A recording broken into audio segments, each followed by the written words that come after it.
بسم اللہ الرحمن الرحیم۔ السلام علیکم ورحمۃ اللہ وبرکاتہ۔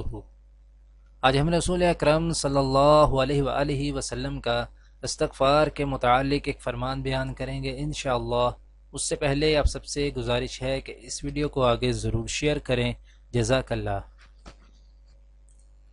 حضرت عبداللہ بن عباس رضی اللہ تعالی عنہ کہتے ہیں کہ رسول اللہ صلی اللہ علیہ وآلہ وسلم نے فرمایا، جو کوئی استغفار کا التزام کر لے، یعنی استغفار کو لازم کر لے، تو اللہ اس کے لیے ہر تنگی سے نکلنے اور ہر رنج سے نجات پانے کی راہ ہموار کر دے گا، اور اسے ایسی جگہ سے رزق عطا فرمائے گا جس کا وہ تصور بھی نہیں کر سکتا۔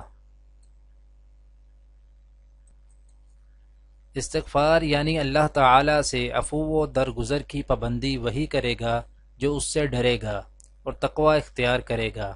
ارشاد باری ہے، وَمَن يَتَّقِ اللَّهَ يَجْعَل لَّهُ مَخْرَجًا وَيَرْزُقْهُ مِنْ حَيْثُ لَا يَحْتَسِبُ۔ جو اللہ سے ڈرے گا، اللہ اس کو ایسی جگہ سے رزق دے گا جس کا وہ گمان بھی نہیں رکھتا ہوگا۔ دعا ہے کہ اللہ تعالی دنیا اور آخرت کی تمام بھلائیاں عطا کرے، عمل کی توفیق دے۔ سبحان ربک رب العزت عما یصفون وسلام علی المرسلین والحمد للہ رب العالمین، آمین۔